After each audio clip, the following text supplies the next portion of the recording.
The purpose of myths is to produce meaning, but you cannot produce meaning without repetition. In other words, a story that's re-narrated, that's retold, enters our lives as something meaningful. You're listening to Good is in the Details. I'm Gwendolyn Dolske. And I'm Rudy Salo. And this is the podcast where we learn what we didn't know in the spirit of Socrates, all with the aim of a happy life, a curious life. Today, everybody, you are in for a treat. We have a treasure, an absolute treasure of a scholar joining us on the pod. I had the opportunity to hear him give a keynote a few years ago. I never stopped thinking about it. I bought his book. I have assigned some of it to my Existentialism class, and I'm going to put all the links in the show notes and on our Patreon so that you can learn more about him. We have Professor Lewis Gordon. And Rudy, something that surprised me. Well, I turned in this episode that I didn't expect, and it is all thanks to you and your curiosity and your wisdom about film that we started talking about philosophy and film. And I once again have been given the assignment, which I will take care of. But Rudy, what did you get out of this episode? I got out of this episode exactly what I wanted to get out of this episode, which is it's vitally important that people still study subjects like philosophy. Dare I say, it's probably even more important these days to study philosophy and study the humanities because, let's be honest, these AI and computer and technology, we need to have the critical thinking skills in order to better manage AI and better provide the proper prompts and better provide the proper analysis as to whether something is real or not. So I'm going to make the argument that, as much as I hate to say this, studying philosophy is more important today than it probably ever was in the history of time. And we cover that on this episode, and we cover a fun way to study philosophy, which is film. Mm-hmm. And film truly is a medium. I think every single film studies some aspect of philosophy, and we discuss that on this episode. And we also discuss the fact that you are deficient both mentally and your film repertoire because you haven't watched Night of the Living Dead. So therefore, this is a great episode. Absolutely. But one of the things that I loved when I was listening to this back and also during the interview itself was that Professor Gordon captures the very essence of what we aim to accomplish with this podcast. And that is the joy of learning, because you can hear it in his voice. He talks about storytelling, about history, about working with students, about the human condition. And he also has been a musician, a writer. I mean, absolutely amazing human being. He is so humble and beautiful in spirit, and just the pure joy you can hear. This man has every reason in the world to be arrogant because of his wealth of knowledge, and there is not a shred of that. I can understand why his students love him and why he continues to crank out excellent, excellent work. So, Professor Gordon, thank you. This was amazing. Okay, and let's see, just a reminder, you can check out our show notes. Please go to patreon.com/goodisinthedetails to support the pod. Let's get started. We're going to be talking about all things philosophy, storytelling, existentialism, the symposium with Professor Lewis Gordon. I understand that. Philosophers also get lost in it.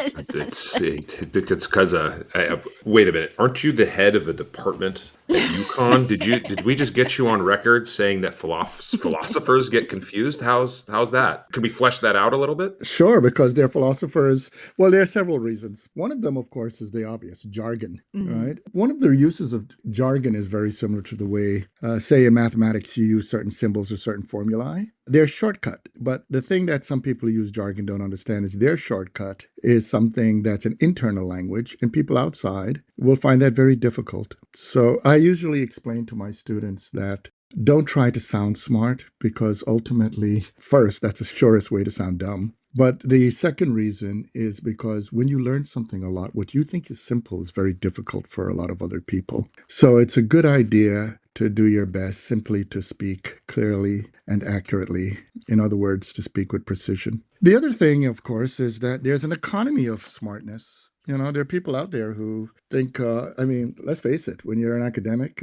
because we're talking about professional philosophers, there are a lot of philosophers who are not academics, but you don't get a job as an academic by walking in the room and say, hey, I am really, really dumb, or I'm not smart. You walk in the room saying, I'm smart, I'm really smart, really, really, I'm smart. So some people forget that's a performance, and they often make things sound more complicated than they are. This is a way of using what's called basically knowledge capital, which is to use your intelligence as a way of making you marketable. That's a more insidious version, but the ordinary non-malicious version is just simply forgetting that a specialist finds certain things simple that are very difficult for other people. And as the head of the philosophy department at UConn, I want to, first of all, tip my hat to you, because I actually read UConn's pitch as to why study philosophy. And for about 2 seconds, I was like, oh my God, I wish I was a philosophy major. And Professor Yay! Professor Gordon, if you ever listen to this show, one of the shticks of the show is I'm the anti-philosopher.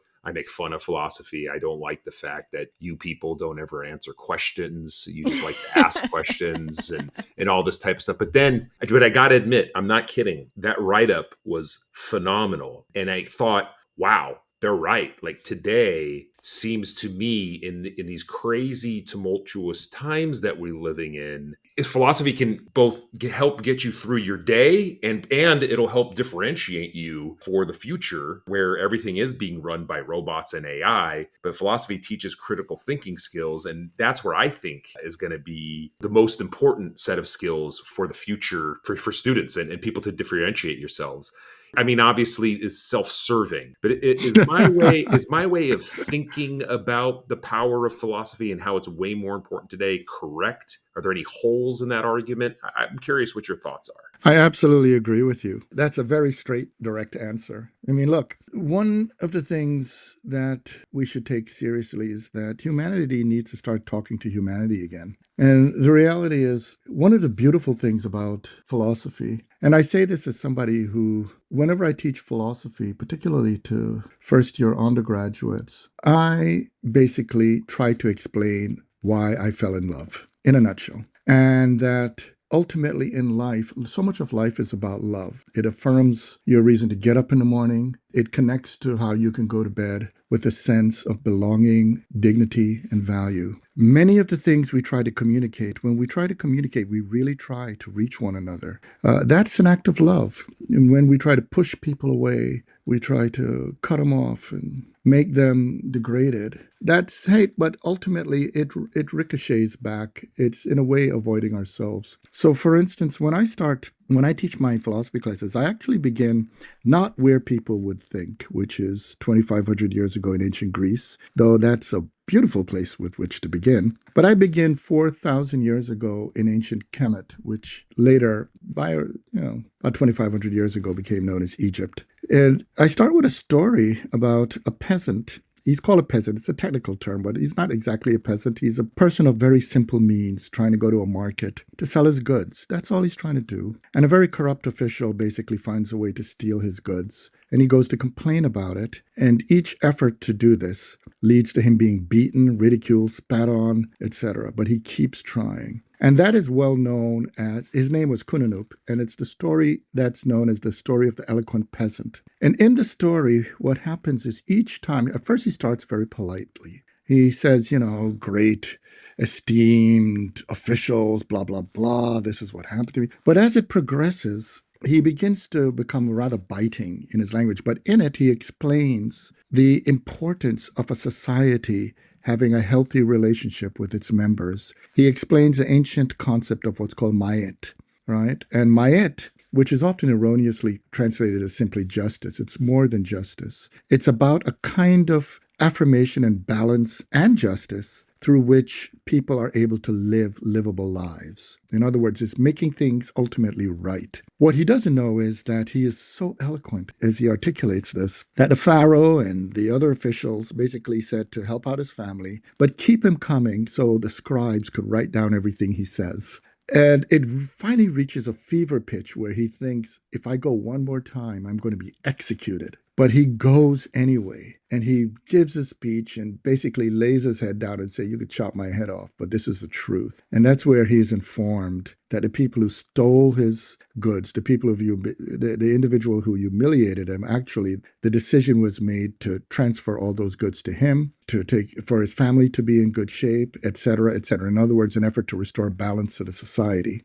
But the basic thing is this. Everywhere has philosophy. Every human being has a philosophical moment where we ask ourselves, what's going on here? I mean, like, what's really going on here? It seems to me that while we ask this, just like in the Kununub story, or if we think of the Socrates story, and by the way, when I teach the story of the eloquent peasant, it's followed by the Symposium by Plato. And the Symposium, as we know, the actual title, translated to English, is The Drinking Party. But a lot of people don't realize that this drinking party is a story about love. But it starts off with erotic love and different other kinds of love. But ultimately, Socrates transforms the discussion into the form of filial devotional love, of wisdom. And my favorite part of the Symposium is actually not Socrates' speech. It's actually the speech of his lover, Alcibiades. Because Alcibiades breaks into the party. And by the way, it's supposed to be a drinking party. But, if Socrates shows up to your party, you want to put the alcohol down for a moment and have a conversation. Mm-hmm. So the group decides maybe they should have a conversation. So Alcibiades shows up and says, why is nobody drinking? And then he goes into this speech about his beloved Socrates.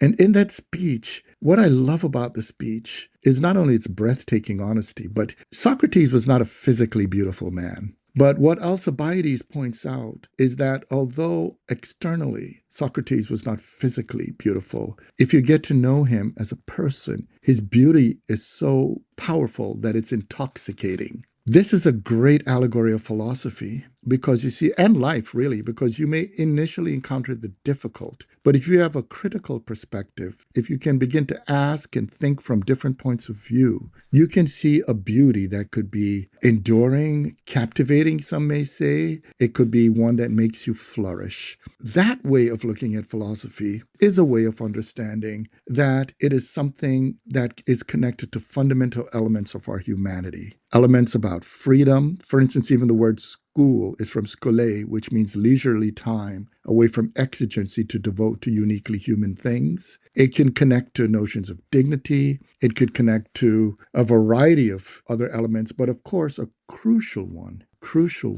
is the kind of reasoning we need to live together in a society. In other words, the reasoning for citizenship. As you could tell, I could go on, but I love this.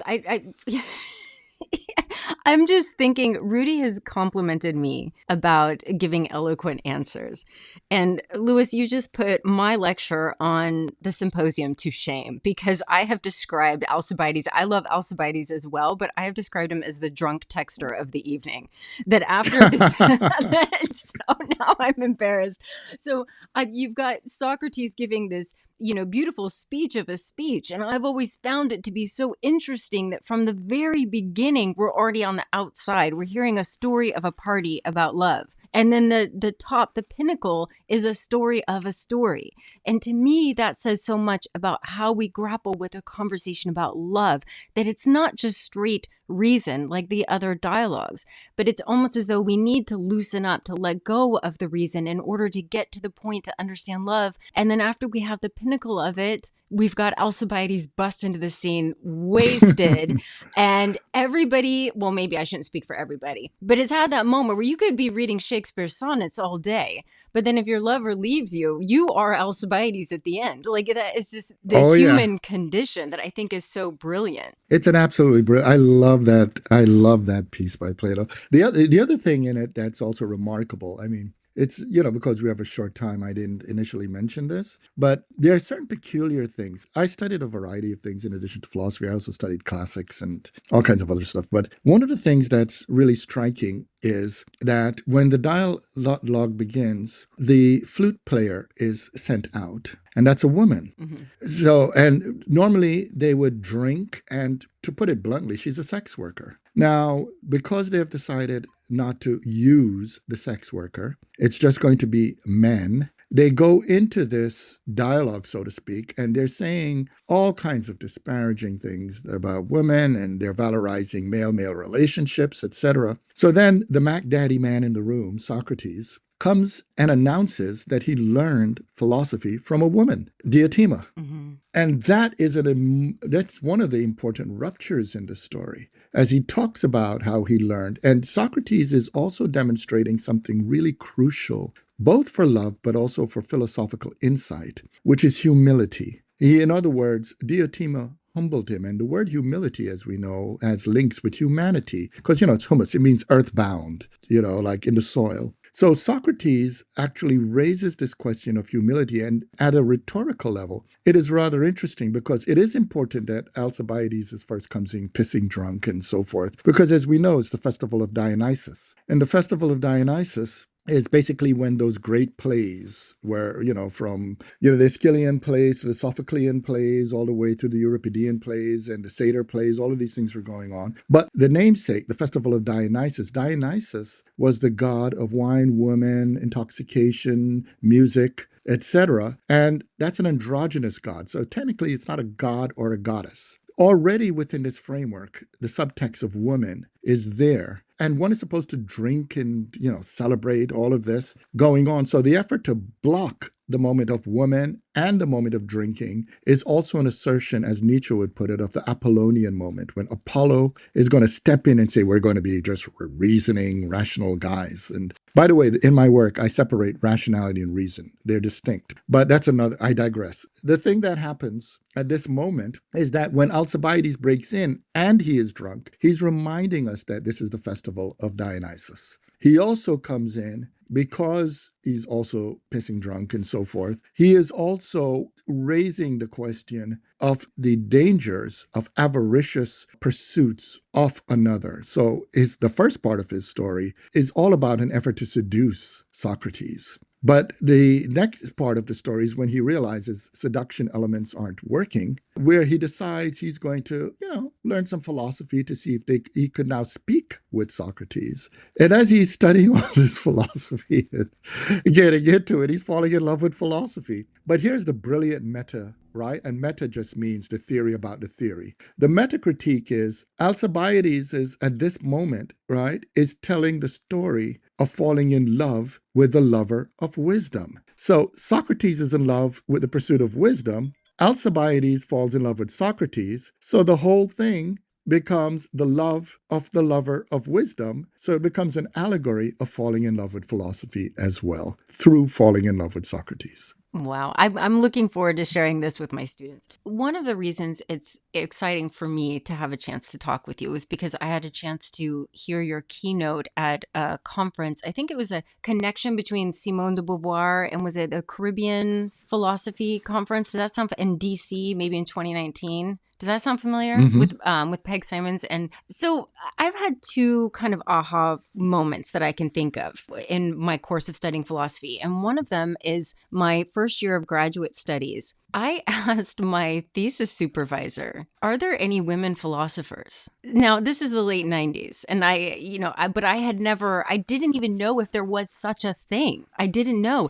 And he gave me some works of Hannah Arendt, and I just consumed all of them. But in my career, I want to make sure that my students, my syllabus that my students never need to ask that question. Is there such a thing? I want to open up. And so that was a big aha moment for me. And then the second one is 2019, hearing your keynote, because here I wrote my dissertation on existentialism. I love existentialism. I've consumed it. I really, really love the work of Camus. Like The Fall is maybe one of my favorite novellas, Simone de Beauvoir. I'm teaching Nietzsche today, the Antichrist. But I, in 2019, am sitting in and listening to you talk about existentialism in a way that I did not realize that there was a barrier in my studies, because you start listing existentialist thinkers or the book Invisible Man, or you're talking about James Baldwin. And I'm thinking, oh my God, of course, this is existential work. But one of the things that the academic philosophy has done is it has bifurcated It's like as though if you're of Western European descent, that is philosophy, and anything outside of that, we're going to call something else, even though it is philosophy. So those are two big aha moments for me. And I just thank you so much for opening my eyes to all of the possibilities when we're talking about existentialism. So I'm wondering a bit about your story, about what launched you into philosophy. Like, when did you fall in love and you're like, I have to study more of this?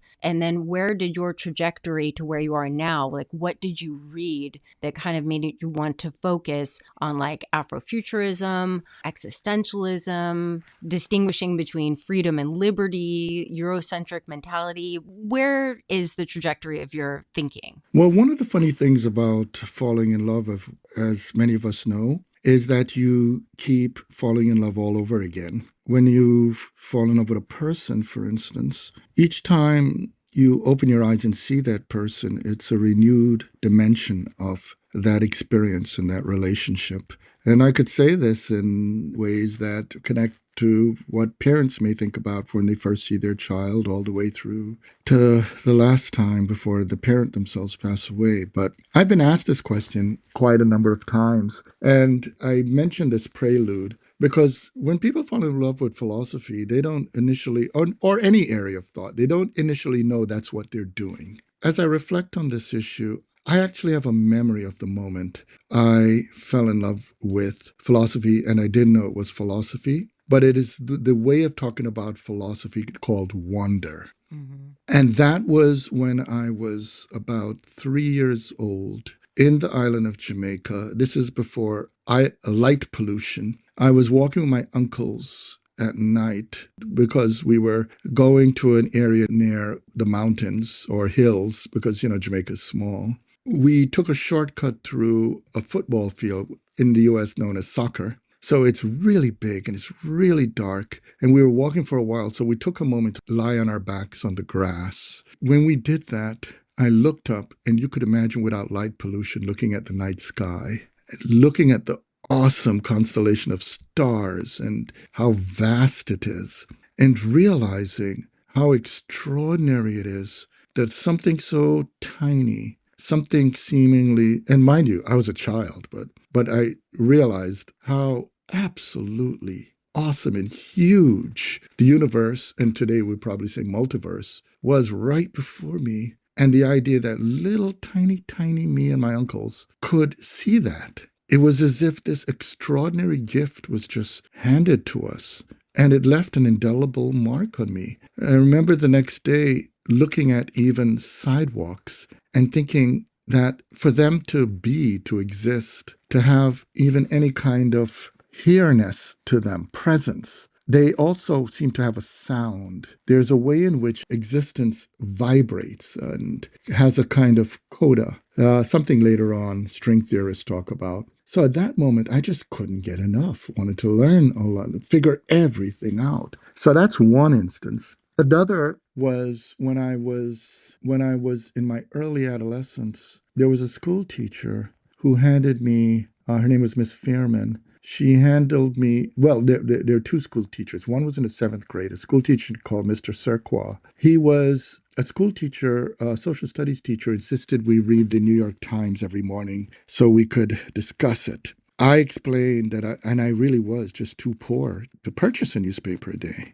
But he thought I was, just BSing him. Yeah, Louis, really quick. People are still too poor to purchase the New York Times. Have you seen the costs of those things, for crying out loud? Sorry, just go ahead. I'm sorry about that. No. Thanks for adding that. That's the point. But at first he was shocked. So to challenge me, he said I could read his New York Times if I come into school. Classes start at 8. If I would come in at 6 a.m. There I was at 6 a.m. I walked to school and he gave me the New York Times to read. Now, as I was reading, and he noticed I was totally reading it, and we started talking. We talked. And as these conversations unfolded, he turned to me one day and said, have you ever heard of Hegel?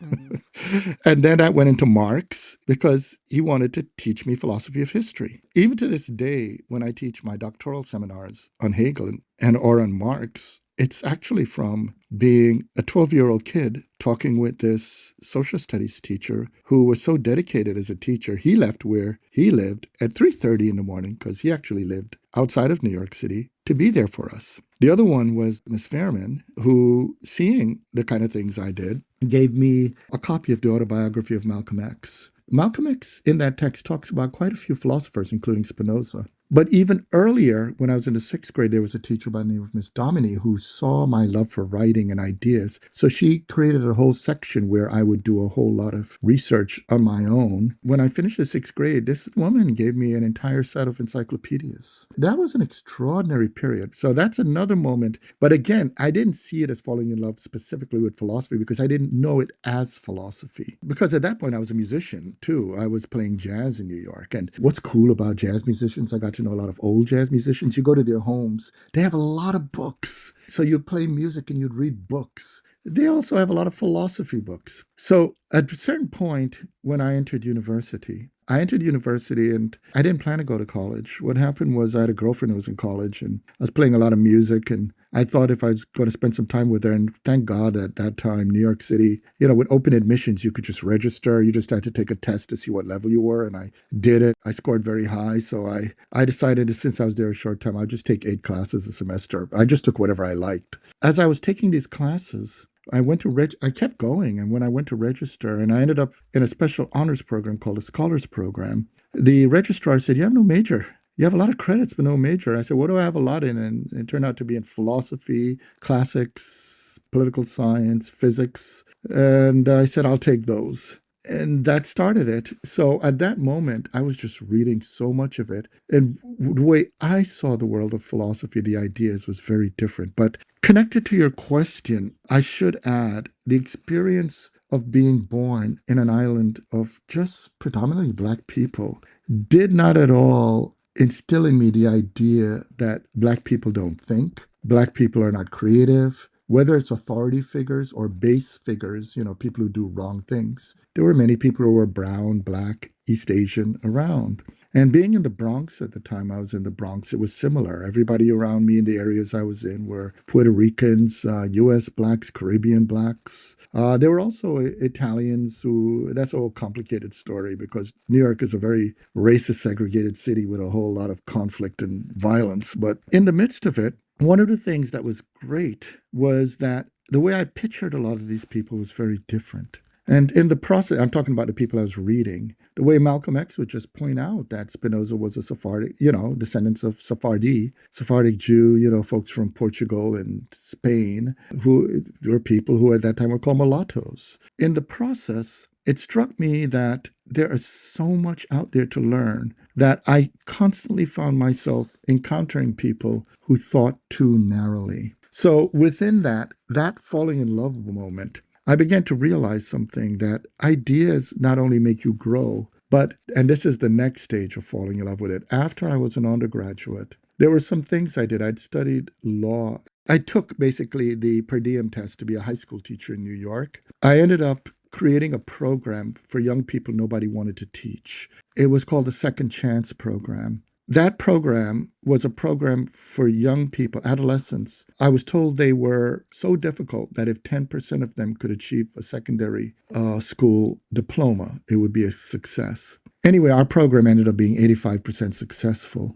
Part of it was that those young people, I did several things in that program. Point number 1 was I did not read any documents on their history. Every young person I met them on their and my terms of meeting each other at that moment. Second, I discovered they love philosophy. So we talked all kinds of philosophical ideas. Third, what I did with that program was the first week of the program, I had 75 students. The room was entirely empty. I insisted on only white walls, nothing, no furniture, anything. And we had a conversation for a week on what is a school. And you can imagine what adolescents would say. Some said, school sucks.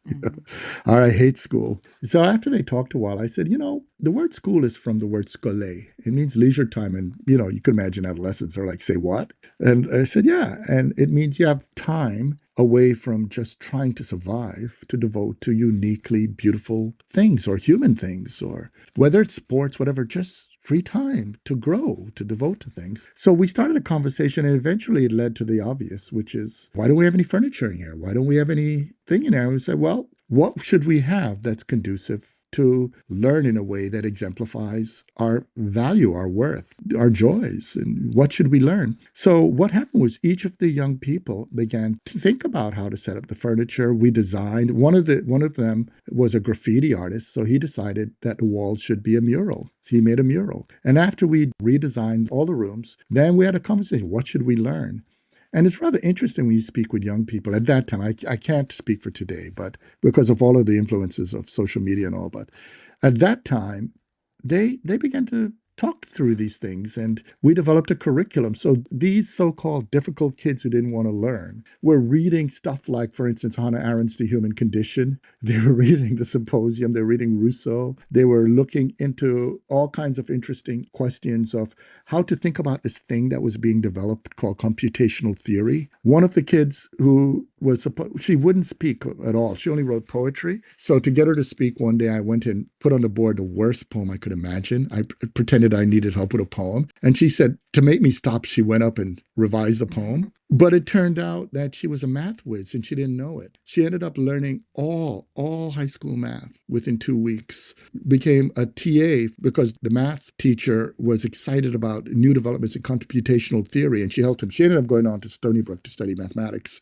But the point is, something hit me. Why is it that if I said to all of those young people, if I asked them, are you a human being? They'll say, of course I'm a human being. Why is it that if we all know we're human beings, if we're not treated like human beings, we wither, but if we're treated like human beings, we grow? This concept of human potential, it really struck me that their ability to engage ideas, really engaged ideas, made them grow. That was at that moment I decided to pursue my PhD in philosophy. So this is the moment at which I made a decision to transition from being what I was, which was a writer, a musician, and a secondary school teacher with philosophical ideas, into now getting into the world of professional philosophy. There's more to the story, but I think that pretty much gives a good sense.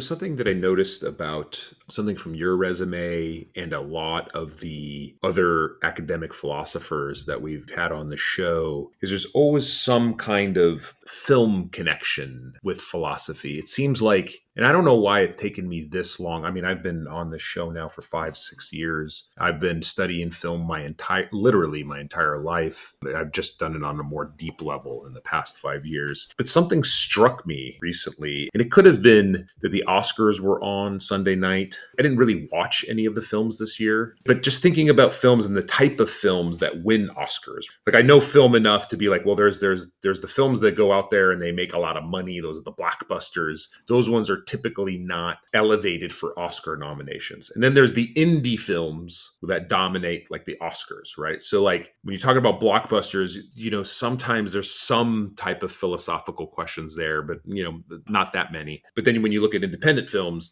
when you're watching them, it's a story and they're trying to answer really deep-seated questions. And maybe that's not for mass consumption or mass interest, but like it just kind of hit me like, oh, okay. Like I see philosophy, I see how it's married in film. I see how film is a medium where they try to answer philosophical questions. Usually that's in the independent film realm because, like I said, not necessarily for mass consumption. Is that a fair corollary in that if you're interested in philosophy, if you're interested in philosophical questions, maybe you're not going to be into blockbusters and shoot 'em ups and violence type of films. You are interested in more deep meaning things. And maybe that's a smaller segment of society.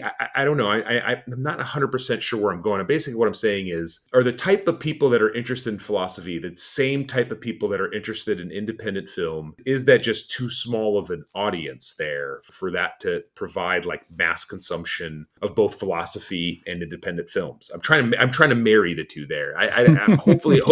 Hopefully that kind of made sense, but I'm just curious about your thoughts because I know you teach about philosophy and film. I do. I teach about philosophy in film. I teach a course also in philosophy around philosophy in horror films as well. I also taught on race and horror. But now that's my jam. We're going to talk. We're definitely going to talk about the philosophy of horror.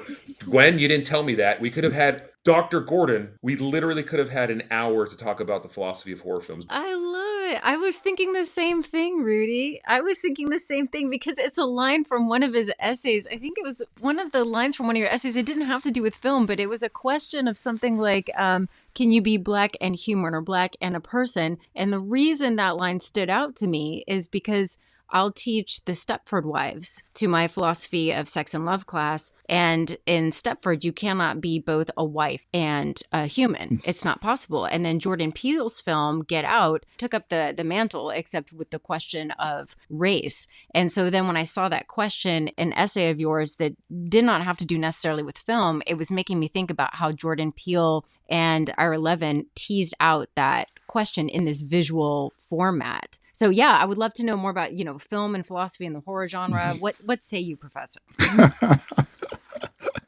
Well, there's so much, right? But okay, I don't think there is one category of film that will do it. Though I must say, in terms of Jordan Peele, in my book Fear of Black Consciousness, I devote quite a bit of discussion to Get Out. And but interestingly enough, I give quite a bit of discussion also to The Black Panther, which was a blockbuster film. The range is rather vast, but there are several things we could think through. I mean, there are a lot of people who don't pay attention, for instance, and again, independent films. Most Woody Allen films are actually philosophical films, but there are also films that some people would not think about more immediately. So whenever I teach courses, I always give them a list of films in addition to music, albums they should listen to, novels they should read, etc. And one of the things I've observed, at least, is that the films that tend to be conducive, at least, to greater philosophical reflections are films that have a different sense of time.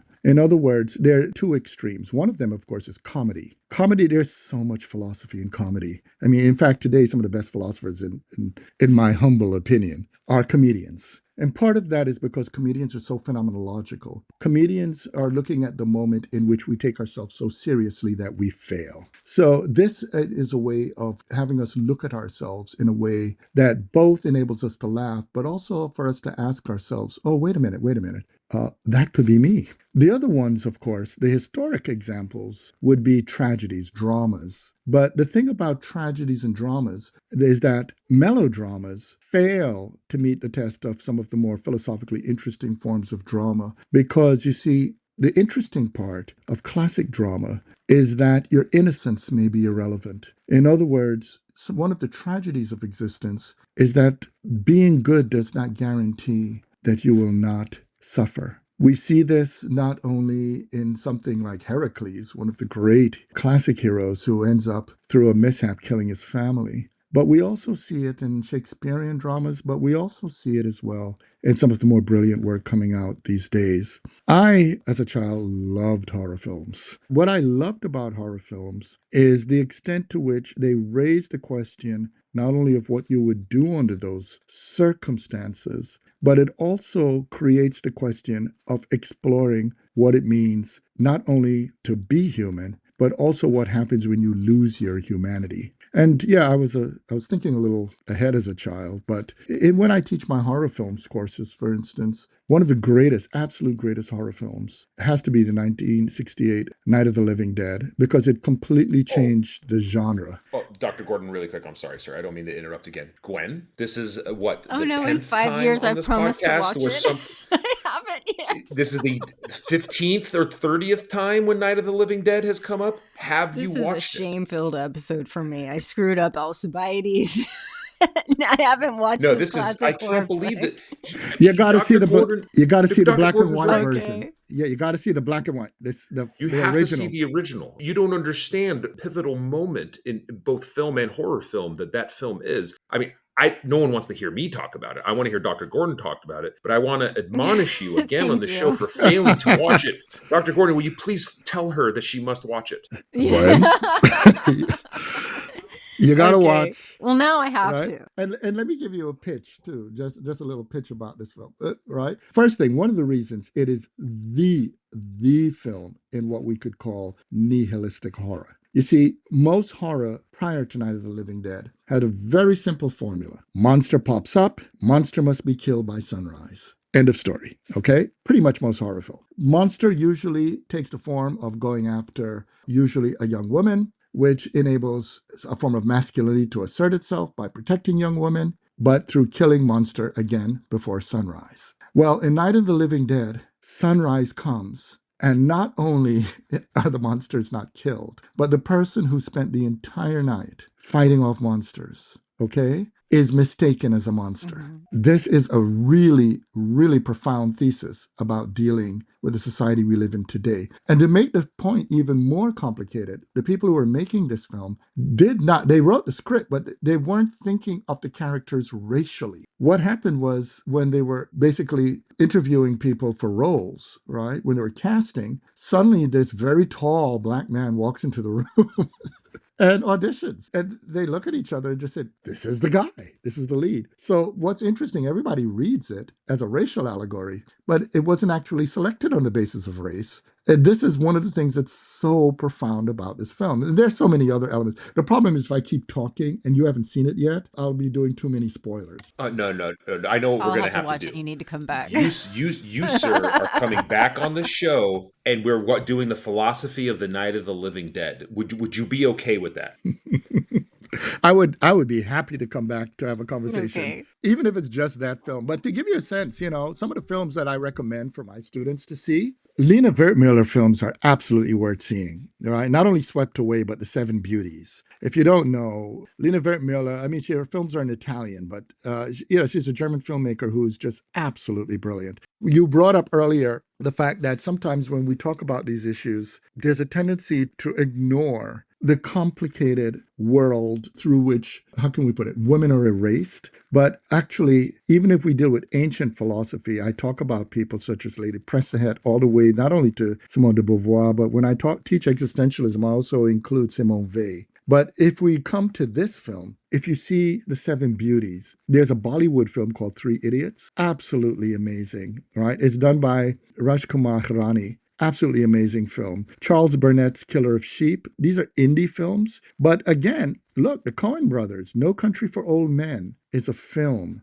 that is so philosophically rich. And, that's a major movie that many of, the audience could go through. I'm one of those. Look, The Godfather 1 and 2. There's so much in there that's worth. The Seventh Seal. I could go on and on in terms of films that are worth the time. I think Crimes and Misdemeanor by Woody Allen is one of the most profound existential films. Yes. It's absolutely worth the time. And of course, you already know if one goes through Kubrick films, Stanley Kubrick films, we already brought up Peele. So the list is very long. But the main point is that some of the things with comedy that's really worth the time is that in order to laugh, one has to understand. If someone doesn't get the joke, so to speak, there's just no laughter. So there's something, at least in terms of meditations, because I also write on laughter and humor. This is something that I often argue for. But the thing with horror is, of course, there are other more complex forms of horror to think through. The simple horror in terms of monsters, that's one thing. But if we're getting into the more complicated story, for instance, where we discover that what we think is the hero turns out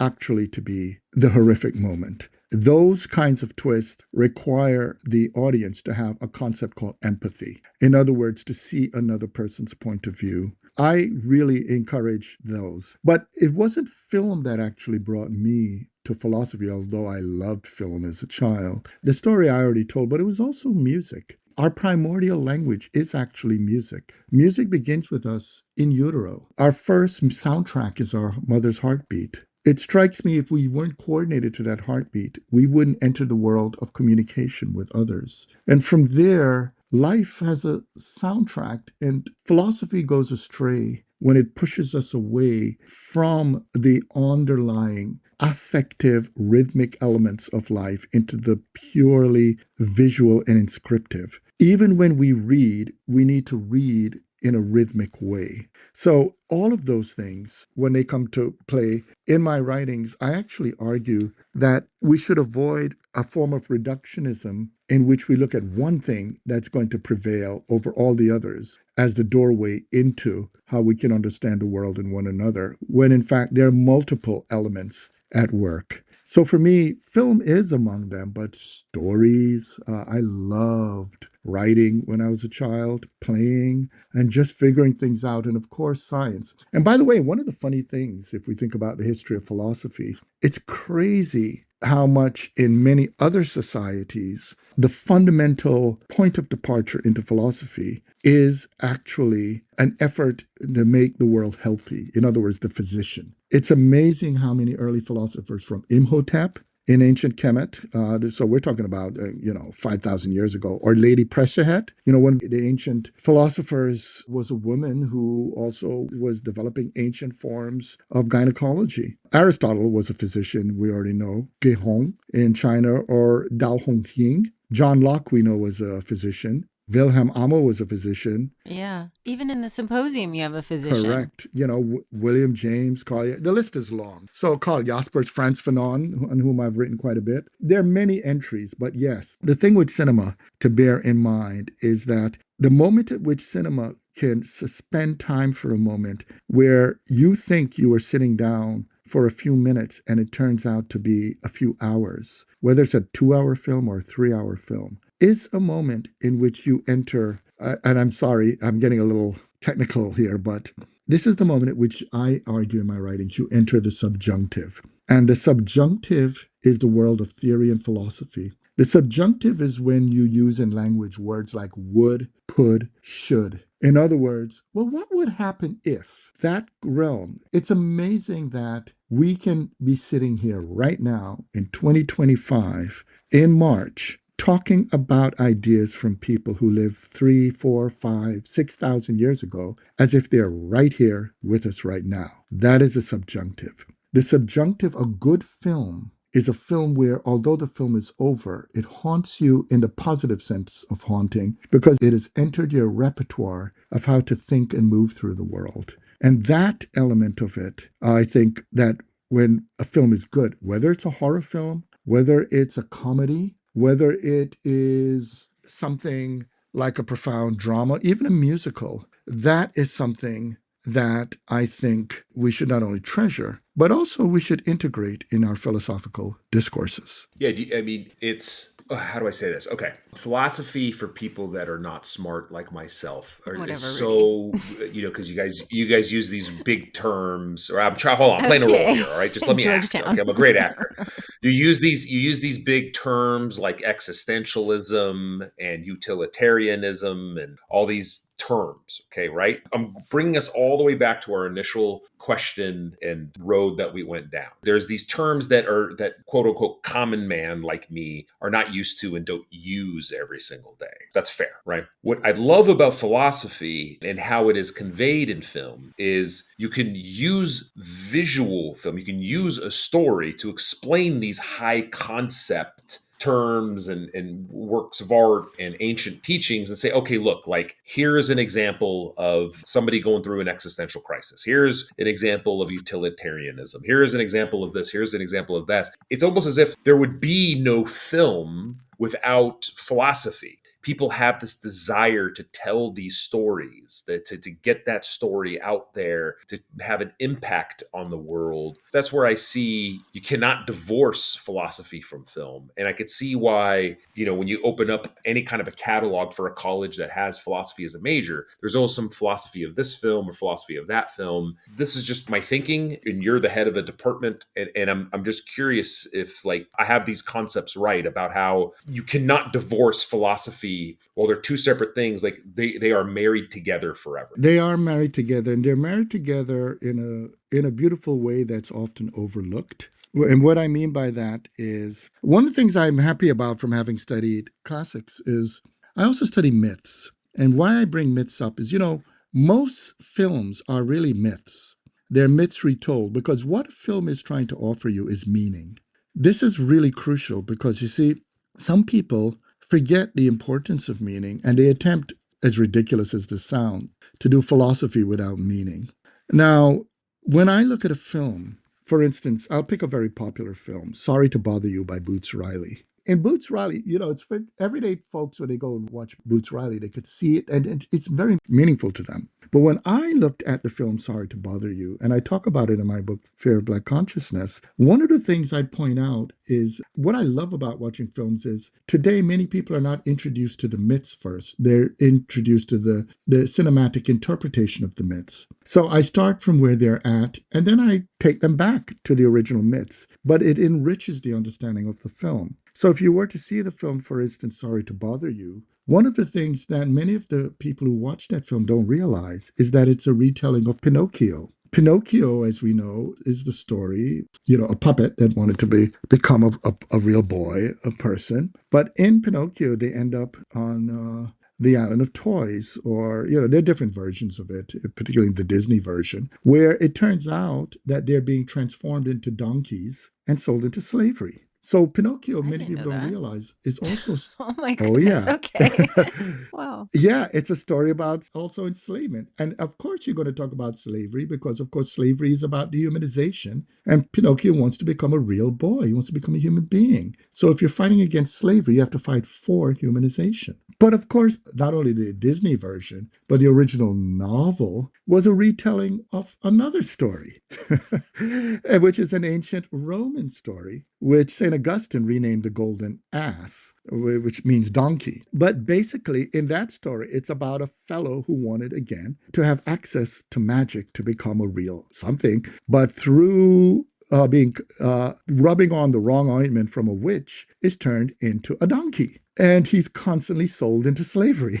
It goes through all kinds of trials and tribulations. But that is also a retelling of a Greek myth, which is the story of the onus. And the word onus in Greek means donkey. So today, when you carry your burden, your onus, it's connected to the notion of donkeys. But even that story is a Greek retelling of an Egyptian story, because it turns out the ancient Egyptians were the people who domesticated the donkey and associated the donkey with slavery, beasts of burden. You know what you just did? You literally just explained why Hollywood keeps, quote unquote, retelling the same story over and over again, as well as having multiple subsequent, like redos. The big thing in Hollywood is redos and sequels and retelling of the same story. It sounds like that's what we've been doing for centuries. Like, human beings like the same stories told in a different way or with different people. Like, it's actually very natural. There's nothing wrong with sequels and redoing of films, is basically what you're saying, I think. Well, here's where it comes full circle. You see, the whole point of myth, many of us hear that we have to get rid of myths. But the mistake we make is we think what we're trying to do as scientists is the same thing we're doing when we have myths, and they're not the same thing. The purpose of myths is to produce meaning, but you cannot produce meaning without repetition. In other words, a story that's re-narrated, that's retold, enters our lives as something meaningful. That's why, for instance, when we are putting children to bed at night, etc., they want to hear a story. But you notice that they're not bored with hearing the story again. As they hear the story, it organizes their life into the realm of meaning. And this is something I ask as a philosopher,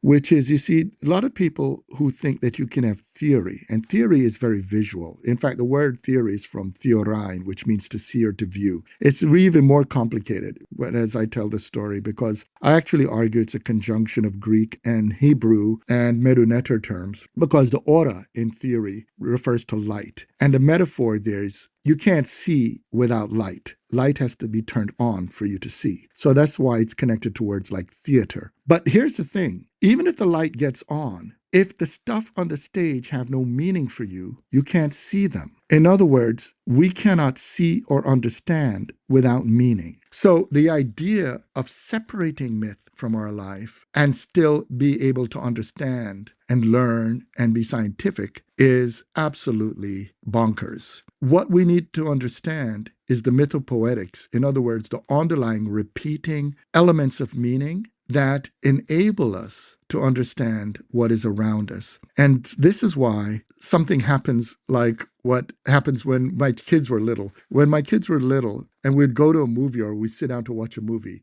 the first thing my kids always would say is, "Dad, shut up.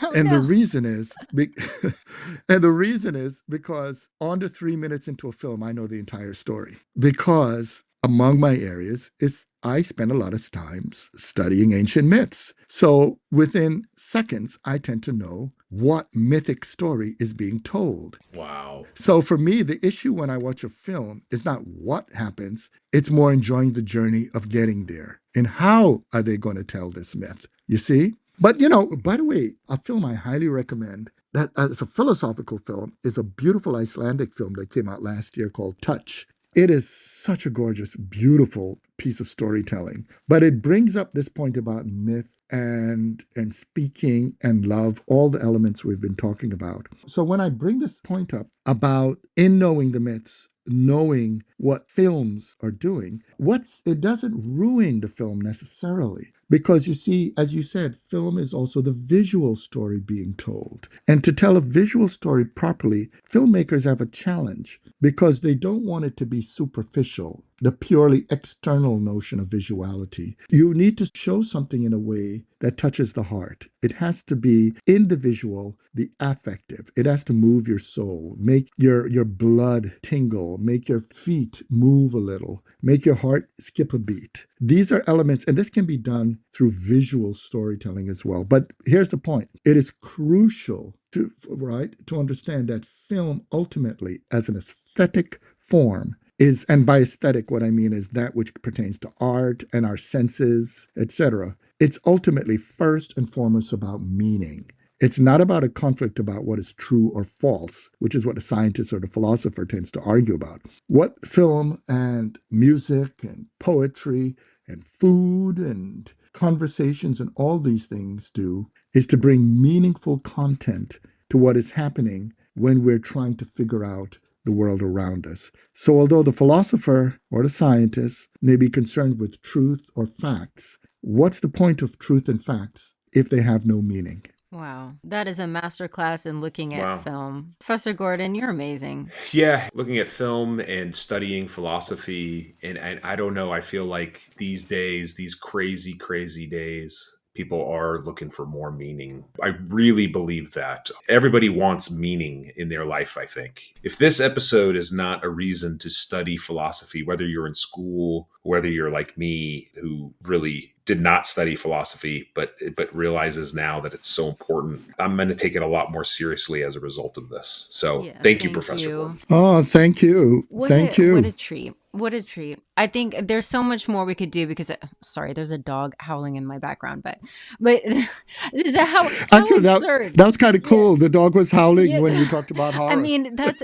I mean, but you've also, I mean, in this discussion about film, you've just reminded me of why I fell in love with existentialism, because it was, looking at the things that make us uncomfortable. We want answers. We want some sort of a conclusion, but the human condition doesn't offer that. And existentialism allows us to explore it. And the way you've talked about film, I understand why the existentialists were very much into storytelling and as a method for talking about the human condition, then it's worth our attention. And it's so important. I mean, we've talked about this, Rudy and I have talked about this before, that sometimes the arts get pushed to the side in terms of the totem pole of importance in a society. But whenever things are in trouble, the arts are the ones that are the most important. They are the ones that are the most valued, because totalitarian regimes, for instance, will eliminate them immediately. So they really are an expression of the human condition and have a way of challenging us, reflecting us. Man, thank you. Sure. Agreed.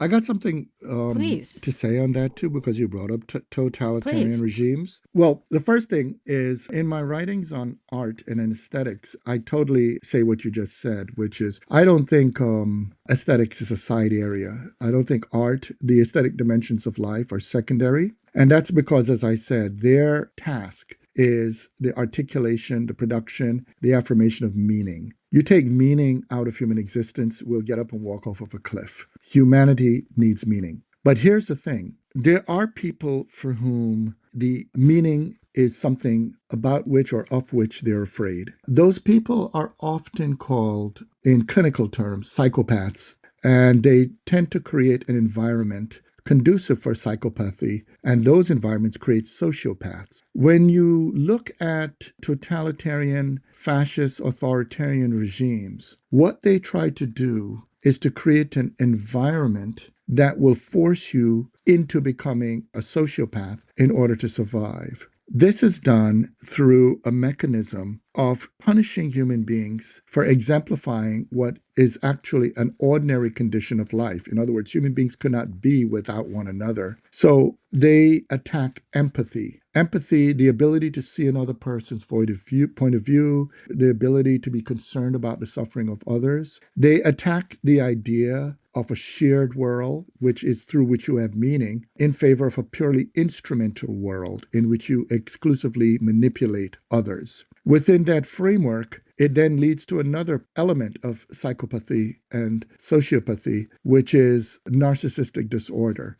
Because you see, once the rest of the world, including other people, become pure instruments, then the logical conclusion is that you are intrinsically superior to all others. As a consequence, what happens in all environments produced by psychopathy and sociopathy, which is what totalitarian authoritarian orders create, is a radical decline in meaning. Gaslighting, for instance, as one of the practices, is to make you absolutely doubt or have any faith in the possibility of the repetition of affirmative, life-affirming activities. So, in a way, it makes absolute sense why they will go after art, because they do not want art doing its proper function, which is the ongoing production of meaning. What they would like art to do is to function in an instrumental way in what could be called propaganda, which is the manipulative element to make people,